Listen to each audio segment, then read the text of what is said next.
everybody, I'm Chris. I'm Adrian. And I'm Jimmy. Welcome to Worldview Finder, episode 35. All right. We did it, everybody. I love that you say that every time. I know. I'm surprised every time that we're still here. But hey, I say that every time too. this week we're looking at, does this new Amazon animated show say that Satan is the good guy? What? We're also looking at Florida. If you can believe it, you can achieve it. There's no training required. You just say, I'm going to do this, and you can apparently do it. And then surprising lessons from your favorite atheist Baptist. That makes sense. And, but first, But first. the greatest piece of technology that might just ruin your life. Yes. So, We're talking about this. The Apple Vision Pro. Apple Vision Pro Whoa. came out this week. Have you guys heard about it? Yeah. Okay. So I wasn't In sure. preparation for this show, but otherwise I had not. Yeah, so it is all over Twitter. And so basically, if you don't know what the Apple Vision Pro is, it's Apple's version of all these different VR headsets, but it's like on the next level. Because Casey Neistat, which is like the OG daily vlogger on YouTube, said this is the greatest piece of technology that he's ever used. Man. So this is kind of a big deal. And Tommy Profit, the guy that produces NF's music and does a lot of like commercials and stuff. Yeah, he's like, this is far and above any piece of technology he's ever used. He's like, this is it's just on another level. So Yeah, well, and what's crazy is it's definitely still in its infancy. So like all the things it can do right now are going to be super basic compared to the things it's going to be able to do in the future. kind of like the iPhone. Yes, exactly. That's what it's. So do you think people will not buy it because of that? Because even Casey said in his video, that's his name, right? Casey? Yes. Yeah, he said like this is going to be the lowest level version of this, and it's $4,000. I think that's going to be the reason a lot of people don't buy it is because it's $4,000 in typical Apple fashion. Yeah. Now, are there different levels of it? Because I know there's a $3,500 version. Are there different versions, or is it just all the? Oh, that's weird. I don't know. You would have to check the Apple website. So, but there, yeah. So I think that will probably be the thing. But I've been seeing a lot of things about it on Twitter because it's kind of crazy the things that it can do. So I wanted to show out with our new technology a couple different clips that I found on Twitter just to give you a kind of a glimpse of what it can do. So we'll just play a little bit. Are you make it full screen? Or Let's try it. We'll do full screen. We're trying this out. We have the technology. So this guy, and then you can go ahead and play that. Got the messages again. Got music set up here. Big screen TV set up on my wall. What? Gordon Ramsay showing me how to cook above the stove. I need that. What? Notes right here for some groceries. All right, you can pause that Can there. walk around freely. He just puts it in his house, though. That's what it Yeah. looks like when it's on. Okay. So he puts it in his house, and so when he's wearing those, every time it shows up. Yeah, so you can like pin things to the physical space, and you can make them the screens as big or as small as you want. But yeah, so they will actually stay there. So it's like you have this giant screen TV in your house. That is insane. I had not seen that part of it. I knew you Yes. could like pin it like right like where you were, but I didn't know you could put stuff in other parts of your house. yeah. and then walk around, and then it's like just there all the time. Yes. Oh man. Yeah, let's go to the one of the next clips. See if there's. Oh, this is one of my favorite things. So they have these like virtual environments where you can do all of your work in. So this is like in the mountains, and it's got these little speakers that are directly pointed at your ear. So this guy was coding for like 3 hours in like this Arctic forest. You I feel hear like the, I'd be cold because I'd be like, Your I'm brain's just tricking sitting you. in the snow coding. Yeah, but I mean that's so much more fun than just sitting in your office. Oh, yeah. Yeah, and you have these giant screens. You can make as many as you want. And then I think there was one more clip. But, I mean, this stuff, it's... Oh, and this is the Wow. one. There's something he says in a As you second. can see here, I'm watching 33 different NBA games at the exact same time, just covering my entire wall. In case I'm not getting enough dopamine hits over here, I can look over here and I got X. I can scroll X and I can like And then I posts. think As you his see, hand it's very is- easy to scroll His hand X is on the Apple virtual. Vision VR. Pro. Over here, I'm looking at my different scores. I'm checking out, how much All money right, I'm you can making pause off that. fantasy, off sports betting. So Yeah, Wow. so you have like this giant hub all around you of Unlimited. different things that you can do. And there was another guy, he had 3 different screens of TikTok. So he's like, well, when I get bored with this one right here, I'll just look over here and scroll here and No. scroll here. I feel like we're finally letting our brains go to that full capacity that we've never. We're unlocking all of our Yeah, potential. like, and and scrolling through TikTok. That's our full potential. Yeah. 3 screens of TikTok. No. Yeah. So I watched the MXKB. I don't know. MKBHD? MKBHD. Marcus Sorry, Marcus. Brownlee. Yeah. Sorry. Because he's done several, like I didn't watch the unboxing, but I watched like this 30-minute thing of him just kind of walking through what it can do. And he's like, are there killer apps? And he said there's not really any killer apps yet, but it just does some things really well, like FaceTime calls. Yeah. He said when you're making a FaceTime call, the position of the people matters. Like, so he like gave a peace sign to one person, but because of the angle he was at, the other person couldn't see it, even though he was like, I mean, they're looking at him. Yeah. And so he would do that to the other side. And so like based on the angle, and he said you can move people around, so you put them farther back and they don't sound as loud.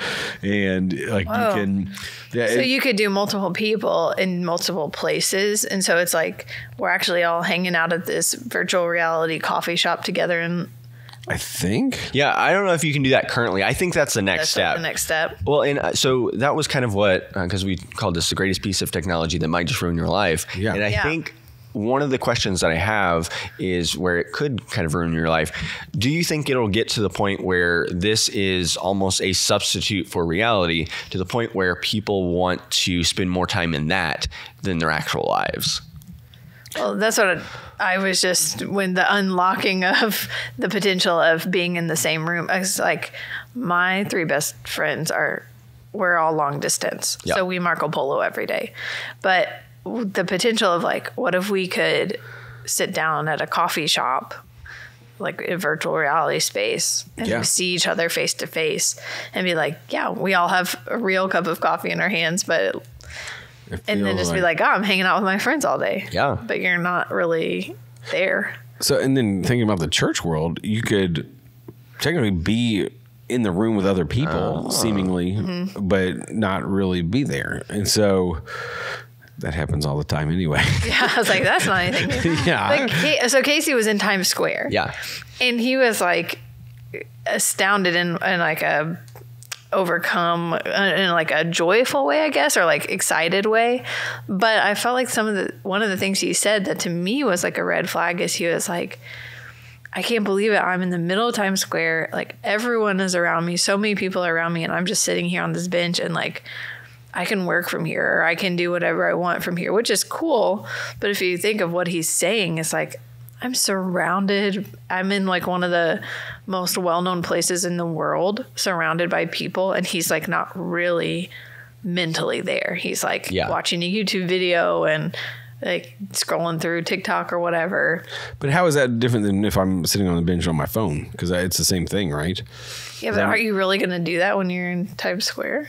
I mean, you could, I guess. Well, I think it's a little bit different just because of how immersive it is, or how immersive it could be. Yeah. Because if I'm just looking at my phone, I'm still kind of aware of the things around me, and someone can easily get my attention. But this can be because he's watching a lot of just Mr. Beast videos and that. So he's like around all these different people, but very much focused and dialed in on only, because like when you're watching a video, it makes everything around it darker. So it kind of dulls the senses of everything around it. And then you have the audio going directly into your ear. So then you are like laser focusing on that rather than everything around you. But I'm also understanding like when somebody starts talking, it kind of dims the other stuff and it focuses on them. Yeah. Even if you're in that virtual mountain world, if somebody peeks in, which I mean, if you're working for 2 hours and then somebody's face just appears.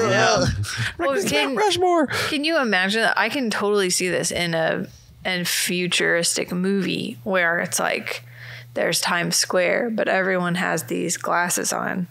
And so when you're looking at it from a reality standpoint, it's just kind of like quiet, or like people aren't interacting with each other, but they're all interacting. And so I can see it being like this. Oh, this is a really bizarre scenario that we're in. You know what it sounds like?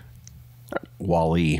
No, it sounds like that specifically. No. That sounds like the those silent discos where everyone's got headphones on. It sounds more like a silent disco. And they're dancing in a gym, but like you take them off and then you hear like nothing. Quiet, and everyone's just being weird. Yeah. But on Wall-E, they're on that ship. Oh, that's true. And they all got their screens right in front of them, and they don't pay attention. Like when Wally knocks that guy over, he finally sees that girl, and they kind of make a connection. But before, they were just all on their screens. You don't remember that? Oh yeah, I do. That was like a huge part of the movie. They finally started realizing, like, oh, there's other people around me, right? Instead of just what's right. Make a physical. I think that's what we're going to lose is like this physicality. Well, and I think one of the questions that I think is important is not only with the phones that we have now, but once this technology is more advanced, because in our minds we're like, why would we pay attention to the people around us if we have basically all the kinds of entertainment, funny jokes, everything right in front of us? Yeah. So what becomes the value of all the people around us? And I think like in WALL-E, they lose that because like, well, I'd much rather have all the information that's ever been thought of in front of me instead of interacting with the boring people around me. Or it's like you curate your life instead of letting life happen to you. Yeah. And so I think that even with like friendships and relationships, that's what I'm saying. It's like, why not just have lunch with my best friends every day than just like going out or maybe going with coworkers or something like that, because it might be a little bit more awkward or, you know, things like that. So you got something? Well, yeah, I looked up, so it's a Bruce Willis movie, 2009, Surrogates. So in that movie, people had their avatar, but it was like a robot. And so they're like in their room, and you could make whatever avatar you wanted. So, I mean, it's kind of like if I wanted to be this beautiful woman and go, like, I could go out and do that. That's your dream. Yeah. Or be like a fit, good looking guy or whatever. Like you could make your avatar, and then that person would be out representing you, but you were watching through their eyes, and you were talking and interacting, but you yourself didn't actually have to interact. Like it was just, you were at home. Yeah. You're at home, whatever. And so, but people were mad because like the real people didn't want to have surrogates out running around. Well, I think so. There is one thing, and I think this will be a little bit down the lines, but we're seeing kind of traces of it already, is you can go online and you have all these AI chatbots. Yeah. And one of the things that you can do is, I think it's even becoming a thing where you have like these AI girlfriends. So then, because these AI chatbots are really good they've passed the test of you can't tell if you're talking to a real person or to an AI. So if they pair that with video, and so then could you be in the world, but instead of interacting with your real friends, interacting with all of your AI friends where it feels like you're having a real conversation. Oh, man. But then it's so much lower pressure because you're like, well, if they get offended, they're robots, so it doesn't really matter. I'm gonna write a futuristic movie called Curated. Oh. And it's what would it be about? That. Where you just like curate your whole life to be perfect. Oh. And see what the implications are. Oh man. So okay, so we talk about how everything pushes a worldview. What are these goggles? Well, why might it ruin your life? Like why did we lead with that? I think because taken, maybe not in its current form, but if we get to the point where we do value the entertainment and all the information more than the relationships around us. Yeah.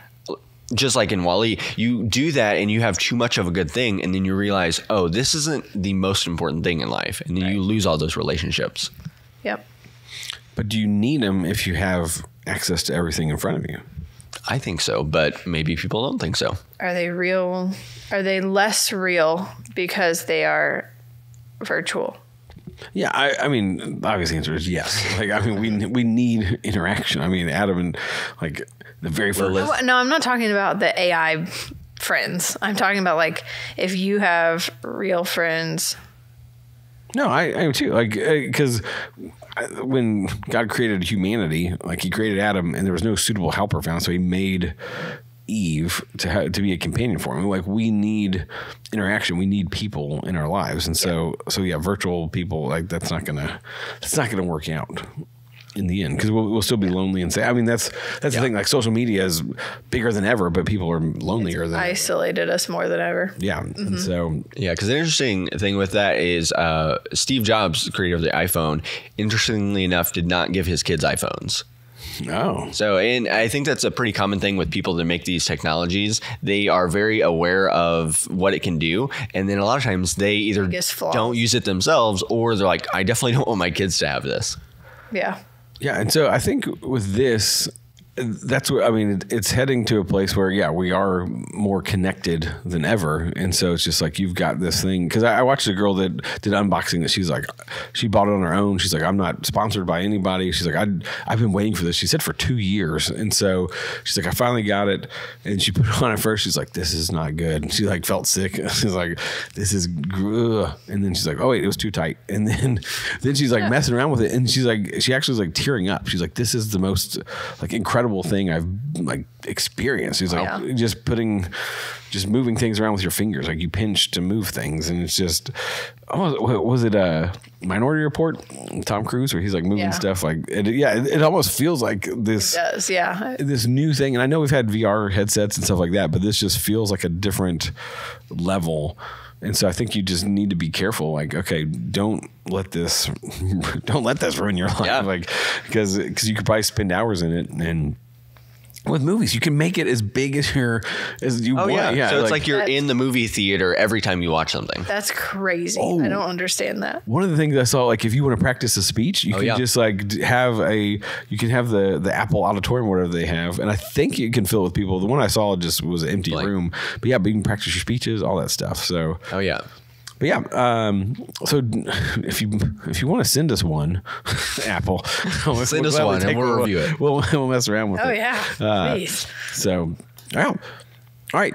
Does this new animated Amazon show say that Satan is the good guy? So, Has Been Hotel. It's a show. I think I think before COVID, like they did a pilot episode that somebody made, and then somehow Amazon picked it up, and then now it's a bigger deal. There's a lot of like some named voice actors and stuff in it, and so do we have a clip? Yeah, it should be the Instagram one there. I think if you hit play, then it should play.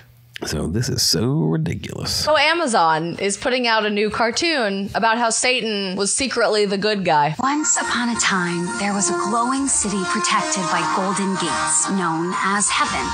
It was ruled by beings of pure light, angels that worshipped good and shielded all from evil. Lucifer was one of these angels. He was a dreamer with fantastical ideas for all of creation. But he was seen as a troublemaker by the elders of heaven, for they felt his way of thinking was dangerous to the order of their world. So he watched as the angels began to expand the universe in their ways. From the dust of earth, they created Adam and Lilith, equals Not as Eve. the first of mankind. Lilith. But despite this, Adam demanded control, and Lilith refused to submit to his will. She fled the garden. Drawn in by her fierce independence, Lucifer found her, and the two rebellious dreamers fell deeply in love together. They wished to share the magic of free will with humanity, offering the fruit of knowledge to Adam's new bride, Eve, who gladly accepted. But this gift came with a curse. For with this single act of disobedience, evil finally found its way into earth. Yeah, That's interesting. But they're saying that that's wrong, right? Like this evil finally found its way. No, they said finally, which is interesting. Because they were trying to protect the world from evil, like the universe. The elders or the elders, Lilith? the angels, all of them, and then now evil made its way in because the angels did a bad job. So because they were trying to, basically God was trying to protect everybody and not give them free will and like control them, and that's what it said. Adam was trying to control Lilith. And she said no. She said no. She said no. Okay. So. All right. Well, there's a lot obviously wrong with that. I don't remember that story in the Bible. Yeah. Who's Lilith? So Lilith. So apparently that's part of like rabbinical lore, like just some outside. What's text. Is that a Jewish thing? Rabbinical, like rabbis. Yeah. So it's Jewish rabbis. Yeah. So they've taken some of the things and extrapolated, and that may be just even like extra stuff that wasn't even there and that Jewish people don't even believe. But yeah, so it's basically saying that Satan is this dreamer and this guy that wants to help people, but God is saying, no, you can't help people. He's just misunderstood. He's just a misunderstood guy. Satan's misunderstood. So when I saw that, because the animation almost reminded me of some of the Bible projects. That's exactly what I said. I was like, are they trying to be the Bible project? This is the anti-Bible project. Yeah. Yeah. So I did watch part of the first episode yesterday, and it is not like that. The whole thing. Like Okay. So basically, Lilith and Satan have a daughter, and she's like the princess of hell, and she's just trying to like make things better. So she has this hotel to like try to rehabilitate demons. I don't know. Wow. It was weird. It's also a musical. I wasn't expecting that. I was like, So- it's actually kind of catchy song. Okay, I'm gonna play Devil's Advocate. Oh, you can do that. Bum, bum, bum. No, I mean obviously, you need to talk to your kids about this if they're watching it. But it does say specifically that it's an adult cartoon. Oh yeah, it's TV mature. There's lots of swears, lots of. So if Bad you content. are not well versed in the Bible, or something, then yeah, you can probably think like, is the Bible really teaching this? Here goes my voice. Yeah. Does you might have questions of like, is this really what the Bible says? Like this show portrays it. Is that how you felt? Like they were kind of implying like, oh, the Bible says this, and here's how we're changing it, or. Yeah, it's almost just like an alternate reality, I guess, to what the Bible says, or just like, oh, well, history's written by the winners. Winners, yeah. Well, because that's kind of the vibe I got from it was this was basically our side of the story. So you've heard the Bible, but from Satan and Lilith, here's how it really went down. Here's what So, really happened. To me, like all great stories are starting to get this other side. Like we talked about last week, or the Wonka episode, where it's like everybody's getting their origin story of like why the villains are getting all their origin stories, like why they're the bad guys or whatever. You had Cruella, you had Maleficent, Joker. Yeah. So to me, this is like, the Bible is a great story. I mean, it's the greatest story ever told. So in that case, like, why wouldn't people start taking those things apart? Like, I think it would be interesting to like see a Goliath origin story or something. Like, people are going to start taking from that content. So to me, it's not offensive that this is happening because it just seems to make sense. Well, I guess it is offensive in a way. Adrian's not offended.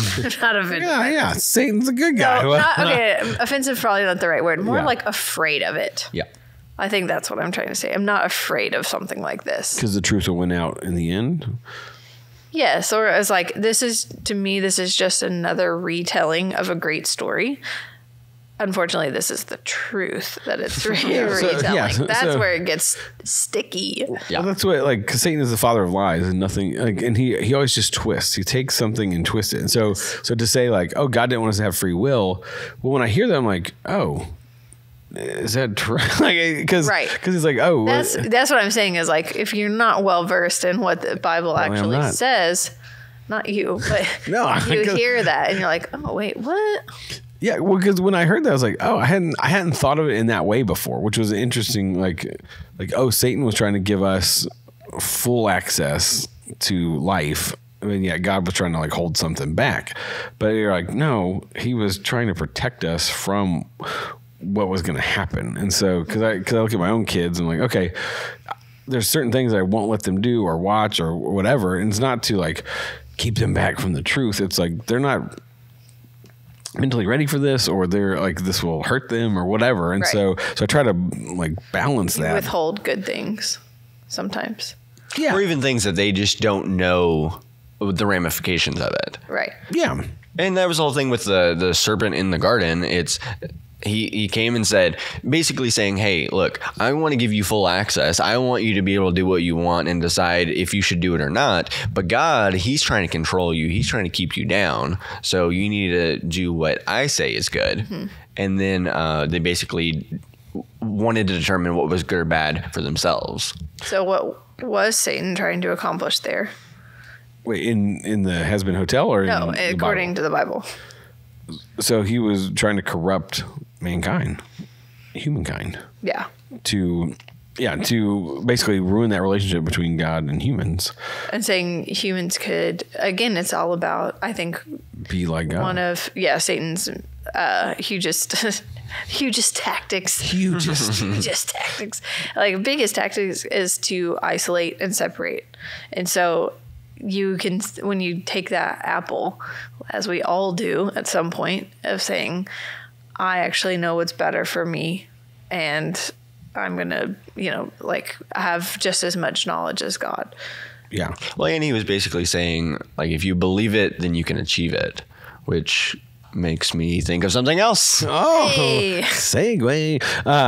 Yeah, so it's time for Florida Foibles. Yeah, so this week in Florida, actually it happened in December. These guys found some bear cubs running around. Now, as we've talked about on here before, Florida is known for they have black bears. Full of bears and monkeys They're out there. and bats. Yeah, there's lots of crazy wildlife, but this is a self-proclaimed bear trainer. So he's like, A self-proclaimed bear trainer. I believe I'm a bear trainer, so I'm going to train these bears. Self-proclaimed. Yeah, Wonderful. And bear trainers in quotes faces wildlife violations after Kodiak cubs escape in Florida. So Kodiak bears, I think these are the ones that, like, when you watch like scary movies that there's a bear in it, it's the Kodiak bears. Like, it's Really? they're the largest bear species, which Are they like the brown bear that has the fierce snout? I think so. Yeah, it says they get Fierce snout. It says they get. I like it. It was what's that cocaine bear? It was called Cocaine Bear. Okay. That's great. And he had a fierce snout of cocaine. Which I heard that movie was terrible, but our aunt kept trying to get us to watch it. She's like, "Oh, that movie was great." I was like, She was like, "It's crazy. You should watch it." I was like, I've seen a preview. And I was like, I do not ever want to watch that movie in my life. So, shout out to my aunt if you're watching. She's watching. I won't even say which one, but so yeah, so they're the Kodiak bears are mainly in Alaska, and so they like they're looking around like these bears shouldn't be here. So basically, these two bear cubs escaped from this guy's residence that he's like, oh, I'm a bear trainer. It's like, no, you So can't he just has bears on his property. How did he get them there?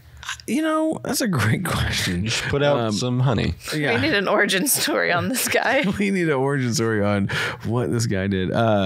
Yeah, so I don't know. He just had Kodiak bears. It was like they wanted food. They were clearly domesticated. So this guy found them, and then he called the authorities. And so, this guy just had these bears in his house and was training them or whatever. So, but here's what, like, you can't just say you're a bear trainer and have bear, like it doesn't. Not with that attitude, you can't. Yeah, but these bears get up to 10 feet tall and weigh 1,500 pounds. Basically a big puppy. Yeah. I mean, can you imagine that when they're full In your grown? house. Full grown, he's like, I made a huge mistake. It's like this. Literally. How do you hide that? Like, so the Amazon guy comes and drop off a package, and there's this Yeah, 1,500 pound bear. yeah. I'm not sure how he got them there. Like that's the other thing. He's like, I just had these bears. I don't know if I believe in bear trainers as a whole. Yeah. I've seen people like rolling around with these bears and stuff, and some of them have ended poorly. Well, yeah, it's just like any wild animal. That always seems to happen. Yeah, like Siegfried and Roy.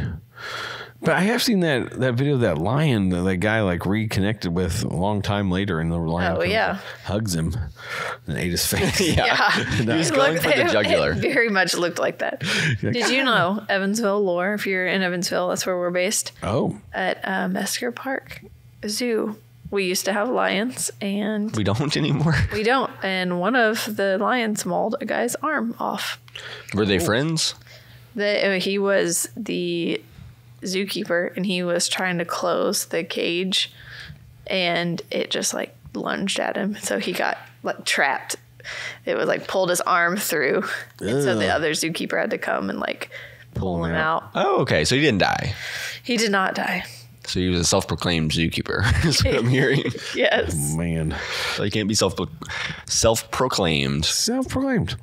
All right, Jimmy, talk to us about our favorite Baptist Favorite? atheist. Atheist Baptist. Favorite atheist Baptist. So if you guys don't know who your favorite atheist Baptist is, I don't know. It is Sheldon from the show Young Sheldon. Have you guys seen this show? I have Heard not. of it, but Okay, I so- have not even seen Big Bang Theory. So Sheldon's from Big Bang Theory. I have not watched that either, and people always get mad at me when I say that. I have also not watched it. So me and Malia are planning on watching that after, which I told some people we were doing that, and like, you haven't seen it? So they were very offended. I know. But yeah, so if you have seen Big Bang Theory, it's basically like a prequel, like his origin story Young of Sheldon, how coming he up. is the way he is. And it's so Malia had been watching this for a couple seasons, and then I tuned in and started watching it. And one, it's very funny just to see all the dynamics, but it also brings up a lot of interesting worldview questions. So for you guys who have not watched it, the basis of it. Watched Young Sheldon. Yes, Young Sheldon or Big Bang Theory, either one. So Young Sheldon is this very scientific atheist kid.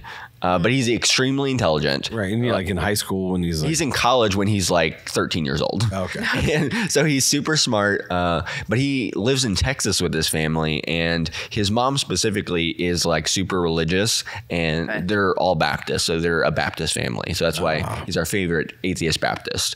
Like they'll go around and they'll pray before dinner and everything. But so his mom is super religious. He is a complete atheist and thinks religion is the dumbest thing in the world. So there's always different things that come up. But because I think this was based in like the 1980s or 1990s in Texas, they very much paint the picture of religion and people that go to church as these dumb people that lean on the crutch of believing in God. And one of the things that this particular one was talking about, they were in Sunday school. And the pastor was teaching them about Exodus and about Moses. And he's like, the king was going to kill all the young babies. So what Moses' mom did, put him in a basket and sent him down the river so he wouldn't be killed. And the pastor's like, yeah, because God had a plan for his life. He knew Moses was going to do great things. So that was God's plan for his life. And then Sheldon raised his hand. He's like, what about the other innocent babies? He's like, they were all killed. Was that God's plan for their life? Eesh. And the pastor's like, and so Sheldon also in the show has a twin sister, and she believes in God, but after hearing that and a couple of other things in the episode, she starts to question her own faith because she's like, oh, well, that's a good point. Like, why was that God's plan for to allow them to do that? So she starts asking him questions about it, and they ask the mom, which is super religious, and the sister's like, "Oh, mom, like, why did all these terrible things happen?" And the mom said, "Well, that's Old Testament God. He gets better. Just stay tuned." Oh my goodness.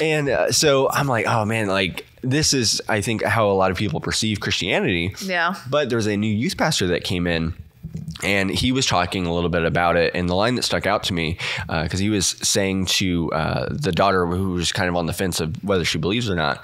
And he's like, I'm not asking you to believe what I think. I'm just asking you to think about what you believe. So he was, and I think one of the things we do here at One Life is we believe that you can bring your brain to church, and you don't just have to believe things just because the Bible says so. Right. So I think that was, it kind of wrapped itself up nicely. That is for a lot of people, the problem of suffering, why terrible things happen in the world. That's a big hang up for a lot of people. But I think the way to address it isn't just, well, that was the God of the Old Testament. Or just, that's God's plan. Like, Yeah. Right. Well, everything happens for a reason. Right. And it's hard to reconcile that you hear two things of like, that's the God of the Old Testament Yeah. versus God is the same yesterday, today, and forever. That's true. And then you're like, well, that doesn't work. So now what? Now what do we Now, I do? will say there's a lot of weird stuff. Like I had read There through is. the Bible in a year, and we started doing that again. And we're like in Leviticus, and there's just in anywhere in the New Testament, there's a lot of weird stuff. And even as a Christian, I'm like, how do I deal with this? Like, Yeah, it's hard. How do I handle this? so my question for you guys was there anything either you have now or like previous kind of these hang-ups with the Bible or with Christianity, and you didn't really know how to grapple with them? I would say it's similar to that, to the Sheldon episode of like wiping out entire towns or nations with including women and children and things like that, where it's like, are these children really actually innocent and God's choosing to wipe them out? It's just, those things are hard to grapple with, I think. Yeah, I mean, I think just some of the more out there stories of like the earth swallowing people and like the flood, like the whole entire world was in a flood, and like just things like that. You're like, okay, did this really happen or why? Like, so yeah, some of those things, but I don't know that I didn't go through like a crisis of faith or anything. It was just kind of like, I don't fully grasp this, but someday I'm. What I think is the most important when you do grapple with these questions is who you're going to for answers. So she's going to her atheist Sheldon, brother, atheist brother, so he's going to have a worldview which he approaches these questions and answers. And then if she goes to her pastor or her mom, like they're also going to approach it with their worldview. So I think it's important to get both sides. Yeah. And like that quote you said, where it's like, taking it like you need to think about what you believe, but I'm not asking you to believe what I think. Yeah, and especially for I'm sure some of the younger people listening, places like YouTube and TikTok, that is where you get a lot of your information from. And obviously there's a wide range of creators on there, but if you are only hearing arguments, because I mean there are whole channels dedicated to atheists that are trying to disprove Christianity. Yeah. And if you go down the rabbit hole of that, then you start to see these potential holes in Christianity, and then that's where a lot of people deconstruct and they're like, well, there's too many problems with this where it all kinds of falls apart and I can't believe this stuff anymore. So I'm reading a book called So the Next Generation Will Know by Sean McDowell. Wow. And one of the things that they talked about in the book is that the age of like disbelief is lowering. It used to be like 17 or 18 when kids went off to college and kind of got new experiences and all that stuff. But the reason it's now like 12 to 13 is because of Sheldon. He's 11. Like TikTok and social media. Yeah, because they're exposed to this earlier now, and they're like, oh, well, maybe these things that I've been told aren't true, and so they start doubting or disbelieving at an earlier age. Well, I think you had something. Yeah. Oh, I was just going to say, Jesus says, ask and seek and knock. Like we know those things, and the door will be open to you, or ask and it'll be given to you. And recently I heard that that's actually referred to wisdom. It's not just like anything that you want. Yes. It'll be given to you, and people have a hard time with that of like, I prayed for this and I didn't get it, but my friend did and they got it, or whatever. But it's actually referred to as wisdom. So it's like, if you are struggling with those things, like ask, you've got to bring God into this as Jesus, the Holy Spirit, like as an entity that will answer you because he says he will. Yeah. And then I think as a church too, because like it said, it was based in like 1980s Texas. So it was very much not really open to those kinds of questions. You were kind of looked down upon if you have doubts and you have questions. Yeah. And so I think there's a lot of churches now that it's kind of the same way where people, they go to YouTube, TikTok, one, because they might not be comfortable asking their pastor. But even if they do, I've heard of plenty of stories where people that are youth pastors or pastors basically turn them away or shun them for doubting and say, hey, look, because I heard the quote from a pastor. He said, it's okay to ask questions, but it's not okay to question God. Oh. So then it's basically, well, now you've gone too far. Now you're questioning God. Has he not read the Psalms? Yes. But one of the things that I heard this week from this Sean McDowell guy, he's like, it's not doubt that turns people away from their religion or faith or whatever. It's unexpressed doubt. And so sometimes people feel like they can't talk about these things, or like, oh, I was going to say, I thought you were going to say that the end of that was, it's not doubt, but it's the reaction to their doubt.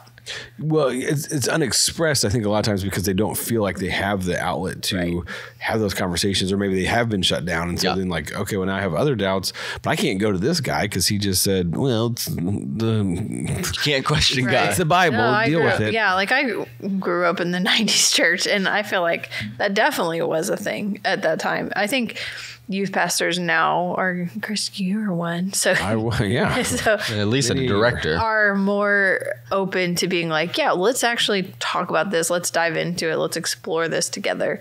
And I think that's just an evolution of hopefully youth pastors. Well, and that's why we make content like this on the Worldview Finder podcast, and then on our main channel, One Life network is because for the people who don't feel comfortable going to the pastors or don't have a church home where they can ask those kind of questions, we want to bring the Christian worldview to the things that you see in media all the time and allow you to interact in the comments and have these conversations with us and make this a place where you can ask those questions and have those doubts. Yeah. So last week we introduced the Worldview machine, or the Worldview filter, whatever you want to call it. And some people complained about the name, dummies. I realized the soundbite that I wanted to play was from Mickey Mouse Clubhouse. Oh, and goodness. it makes the noise. You've had young kids too long. I have, yes. But so whenever you consume anything, so we're not going to filter everything through this when we go through it. But so what's the worldview? Like what does this say is good or bad? And then how does it compare to a Christ-centered worldview? So what does Jesus say about these things? And then finally, like, what does this content want you to do or change as a result of consuming it? So is there something like, oh, change this belief, or hey, go and do this action? So because I think something helpful for me is just to think about, like, there is somebody who has created this content, and it's their thoughts and opinions that are coming out as truth, but it's just a person behind it. Yeah. So watch what you watch. But so we want you to start filtering through that. So, hey, we're going to wrap up, but just real quick, something that you watched or did this week or anything you want to plug.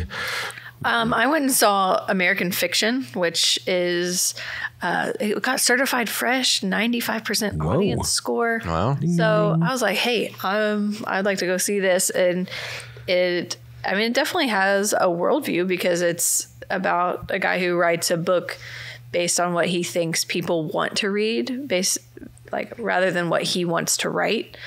And it is wildly successful, and he just gets more and more mad, but also sucked into trying to keep it afloat because he needs money. And so he grapples with that, while also just grappling with who he is as a person. But I can't necessarily recommend it because the book he writes, the title of it is The F Word. And so catchy. I would say the movie is fairly clean, other than you hear the F word a billion times. Besides that, it's Besides all the swears. Yeah. But I thought a really good line in that is the main guy, he's struggling so hard that he shuts everybody out. His editor knows the one side of him that his editor is kind of the only person that knows both sides of him. Oh. And so somebody says, like, hey, people want to love you, but they want to love all of you because people know that he's got some either secret or he's not being fully honest with everybody. Yeah. And people can tell that, even though he's trying really hard to hide it. Ooh. What do you watch, Chris? So, well, I went to a little conference thing on Friday. So it was Sean McDowell, and he's talking about his book and stuff. But it was just about like passing on like your faith to the next generation, but also just worldview and how that plays a huge role in what we do. So it kind of reiterates what we do and why we do this. And so it was good. One of the things that really stuck out was, like, as much as we want our faith to pass on our kids and all this stuff, it said the biggest factor in like studies that go back years, and they've done studies for years, the biggest factor in your faith passing on to your kids is a warm relationship with their dad. That was the thing. It was like, like no other factor even came close to that. Yeah. And so it's like, if you have a warm relationship with your dad, like you're more likely to continue in your faith, and like the questions, the doubts, all the other stuff, like, yeah, that stuff is there and that can change people's stuff, but like just the relationship with dad, I was like, oh, I need to be a better father. So I mean, it was good. I mean, it was just a lot of pressure. It's a warm relationship. Yeah, it's not just like, oh, they're there, but it's like they have a good relationship. So I thought that was very interesting. Shaping worldview. Dads matter. Dads matter. And I have been watching a lot of Alex O'Connor recently. So he's the atheist guy that is super intellectual and has all these different arguments against Christianity and the Bible. I've listened to him in different debates and stuff.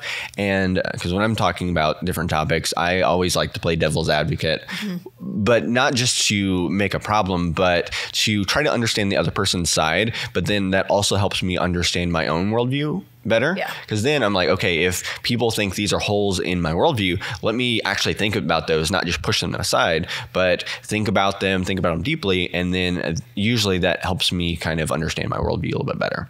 Yeah. Nice. All right. Hey, thanks for watching and listening. We'll see you next time. I'm Chris. I'm Adrian. And I'm Jimmy. This has been Worldview Finder, episode 35.